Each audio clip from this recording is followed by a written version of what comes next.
do, I'll sing through the melody once, just for you to learn it again, and then we'll sing it together, first the reo Māori, and then the English.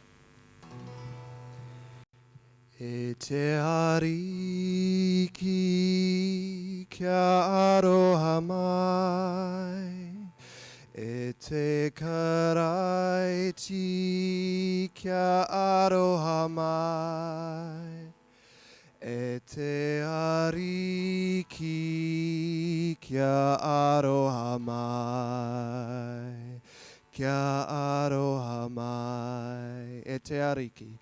E te ariki kia aroha mai, e te karaiti kia aroha mai, e te ariki kia aroha mai, kia aroha mai. O Lord, have mercy. O Lord, have mercy. Have mercy on us. O Christ, have mercy. Have mercy on us. O Lord, have mercy. Have mercy on us. Have mercy on us. A reading from the book of Exodus, chapter 20. Then God spoke all these words. I am the Lord your God, who brought you out of the land of Egypt, out of the house of slavery. You shall have no other gods before me. You shall not make for yourself an idol, whether in the form of anything that is in heaven above, or that is on the earth beneath, or that is in the water under the earth. You shall not bow down to them or worship them, for I, the Lord your God, am a jealous God, punishing children for the iniquity of parents, to the third and the fourth generation of those who reject me, but showing steadfast love to the thousandth generation of those who love me and keep my commandments.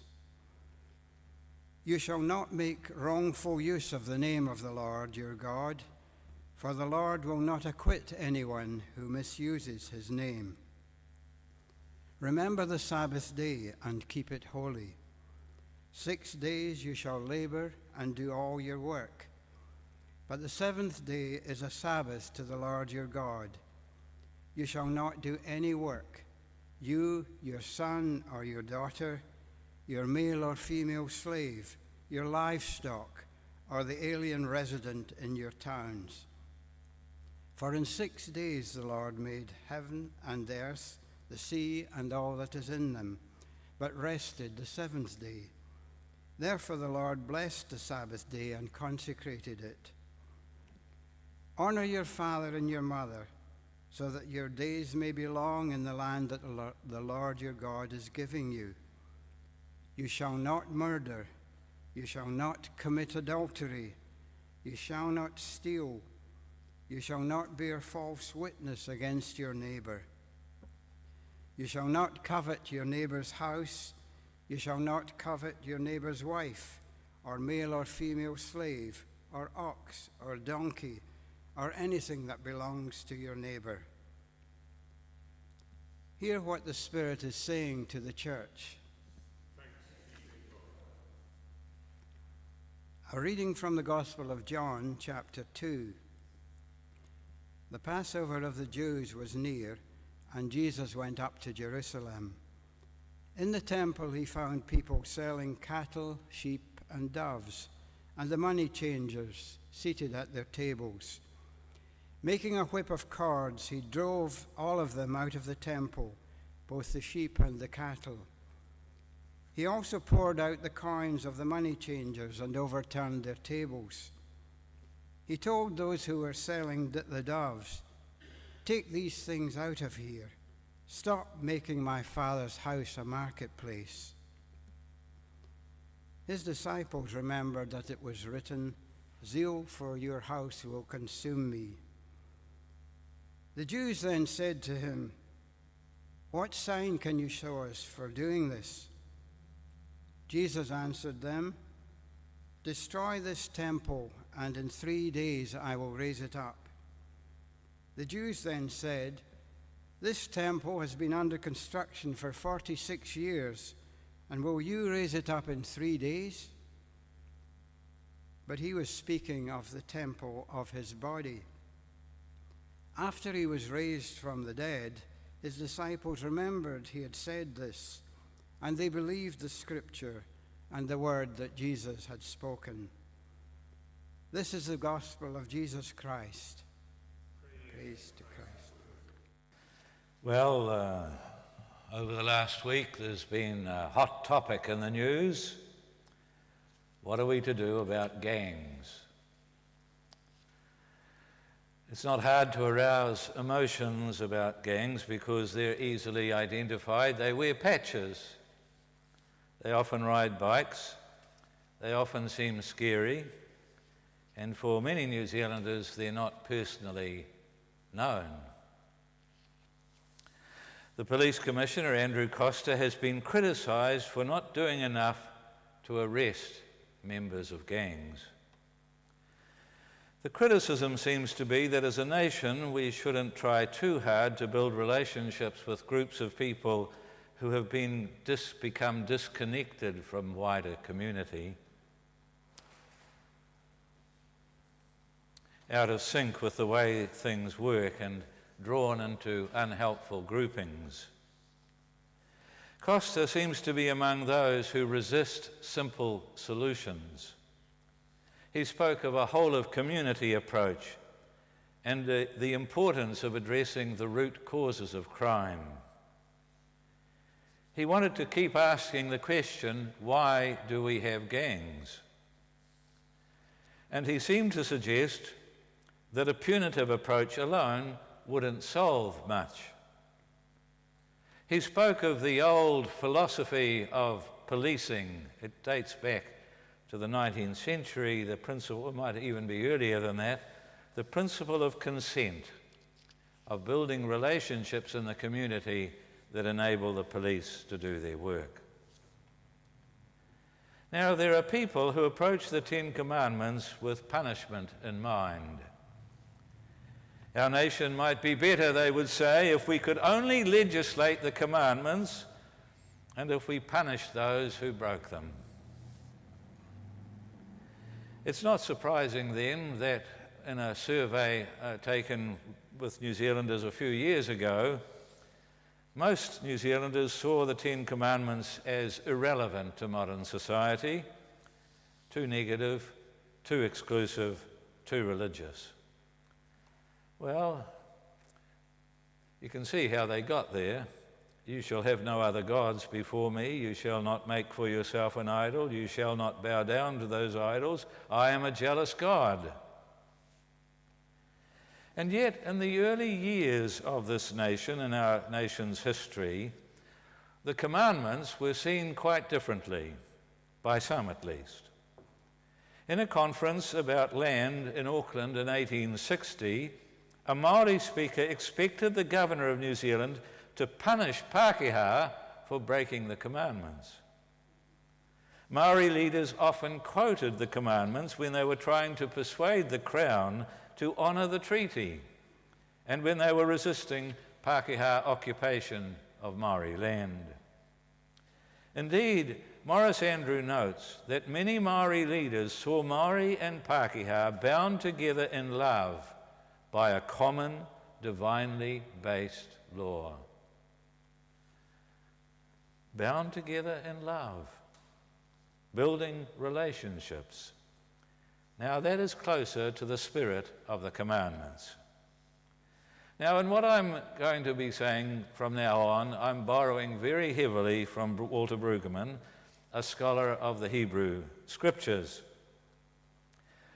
Brueggemann calls the Ten Commandments strategies for staying emancipated. We might say rules for keeping free. In the story we heard in the book of Exodus, the 10 Commandments were given to Israel by Moses at Mount Sinai just after the Israelites had left Egyptian slavery. So, says Brueggemann, the 10 Commandments are rules by which Israel was to maintain their recently achieved freedom from Egypt. And so the commandments begin with the identification of the God who liberated Israel from Egypt.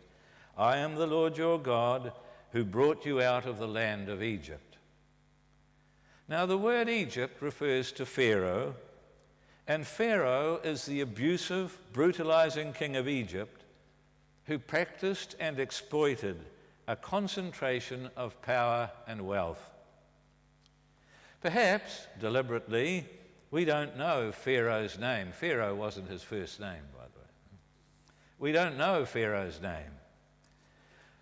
We don't know Pharaoh's name perhaps because Pharaoh keeps turning up in our history time after time after time.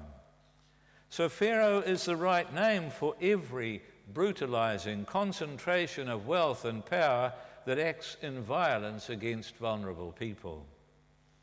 And the Exodus is the powerful acknowledgement of the brutalizing domain of human history from which we have become emancipated. Now, at the outset, the 10 Commandments name this liberating God. I am the Lord your God. I am the Lord of the Exodus. I am the God who sets you free. I am the Lord of new promises. It's an announcement that the world is under new governance. In this understanding, the commandments are rules for freedom and justice that contrast with the bondage and injustice of Pharaoh. The covenant at Sinai is a warning that if you don't keep these commandments, you will go back to being in the grip of Pharaoh and his insatiable demands, back to having to produce on demand, back in the rat race of production and consumption, back in fear and anxiety and alienation, back in hostility toward the neighbor. So the 10 Commandments are strategies for staying free once you get out of the grip of Pharaoh. Now, this first strategy, this new strategy, first of all, says that you have to honor God, the first 3 commandments, to the exclusion of every idol, every other godlike claim, everything that tries to define who we are and what we are to do, everything about us, that impose on us names or categories that put us in our place and keep us where we are, subjugated. So it includes every godlike ism, racism, sexism, nationalism. It includes the worship of material things. So those are the first commandments. In the last part of this new strategy, the last commandments ask us to take the neighbor with utmost seriousness. The last 5 commandments are about the neighbor and treating neighbors with legitimacy and dignity and respect, especially disadvantaged neighbors. Not to violate the neighbor for the sake of greed. And between these 2 commandments of honoring God and taking the neighbor seriously, at the center of the 10 commandments is Sabbath day. Keep Sabbath.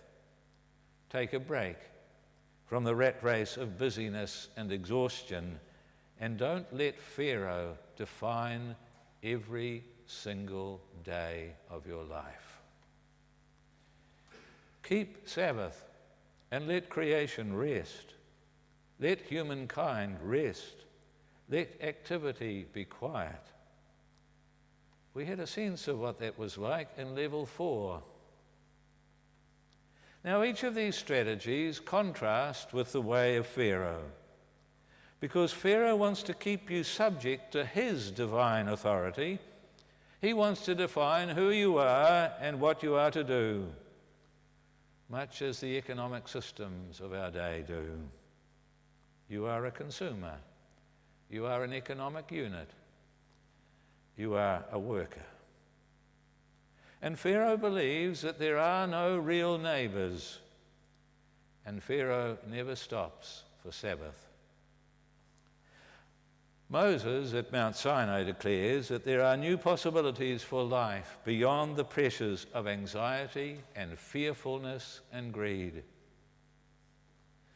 Now we're about halfway through the Christian season of Lent. And at least in part, Lent is a process of moving our life into new zones of reality. So there are at least 3 tasks to perform in Lent. The first task is to recognize the ways in which we have accepted Pharaoh's domain as normal. We have normalized anxiety. We have normalized scarcity. We have normalized exhaustion. We have normalized inequality.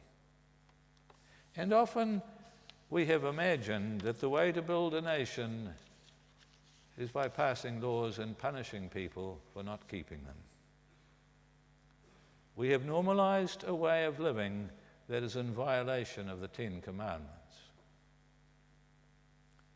And the second work of Lent is to recognize the deep alternative into which Moses and then Jesus invites us. So when Jesus called his first disciples and said, "Follow me," he invited them to an alternative life that wasn't preoccupied with fear, that wasn't preoccupied with scarcity, that wasn't preoccupied with exhaustion or punishment.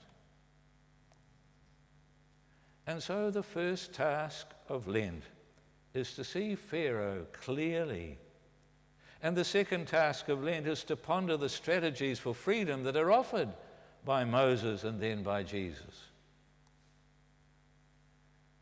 But it doesn't happen without a degree of purpose and discipline. For every addict must practice discipline and purpose in order to break free of addictive habits. Lent invites us to put what we ask of people into the context of their relationship with God, with each other, with themselves, and with creation. In the framework of the 10 Commandments, the building of a nation rests on building relationships. Without such work, we find ourselves back in a system that cannot make us safe, that cannot make us happy, that cannot make us a nation. And the good news is that God intends otherwise for us and has shown us how to get there. Let's spend some time in quiet.